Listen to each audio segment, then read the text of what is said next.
Meditation ചെയ്യുന്ന ആളുകൾക്ക് പലതും കാണാനും അനുഭവിക്കാനും സാധിക്കും. എന്ന് വെച്ചാൽ മെഡിറ്റേഷൻ ചെയ്യുന്ന സമയത്ത് അവർക്ക് പല പല കാഴ്ചകളും പല പല കളറുകളും പല പല വഴിയിൽ കൂടെ സഞ്ചരിച്ചതായിട്ടുള്ള അവർക്ക് അനുഭവം ഉണ്ടാവും. പക്ഷെ ഇതിലല്ല, പല ആളുകളും പല അനുഭവങ്ങൾ പറയുമ്പോഴും എനിക്കിതൊന്നും അനുഭവിക്കാൻ പറ്റുന്നില്ല, എനിക്കൊന്നും തോന്നുന്നില്ല, എനിക്കൊന്നും കാണാൻ സാധിക്കുന്നില്ല, ഞാൻ ചെയ്യുന്നത് ശരിയാണോ? നമ്മൾ ചിന്തിച്ചു നോക്കുക. എല്ലാവർക്കും ഒരേ അനുഭവ തലങ്ങൾ വരണമെന്നില്ല. പല പല ഘട്ടങ്ങളാണത്. ഒരു ഘട്ടത്തിൽ സഞ്ചരിക്കുമ്പോൾ പലതും കാണാനും അനുഭവിക്കാനും സാധിക്കും. പക്ഷെ അൾട്ടിമേറ്റ്ലി എത്തുമ്പോൾ നമ്മുടെ ഉള്ളിലെ ജീവാത്മാവും പരമമായിട്ടുള്ള ആത്മാവും തമ്മിൽ കണക്റ്റഡ് ആവുമ്പോൾ എന്തുണ്ടാവുക? പരമമായിട്ടുള്ള ആനന്ദം ഉണ്ടാവുള്ളൂ.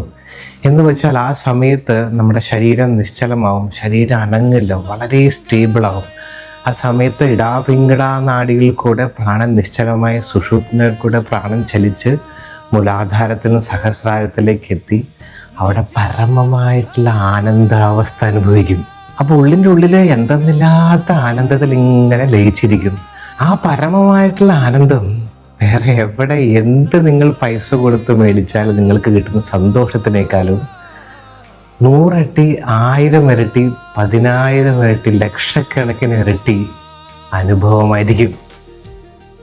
അതാണ് അൾട്ടിമേറ്റ്ലി പരമമായിട്ടുള്ള ആനന്ദാവസ്ഥ.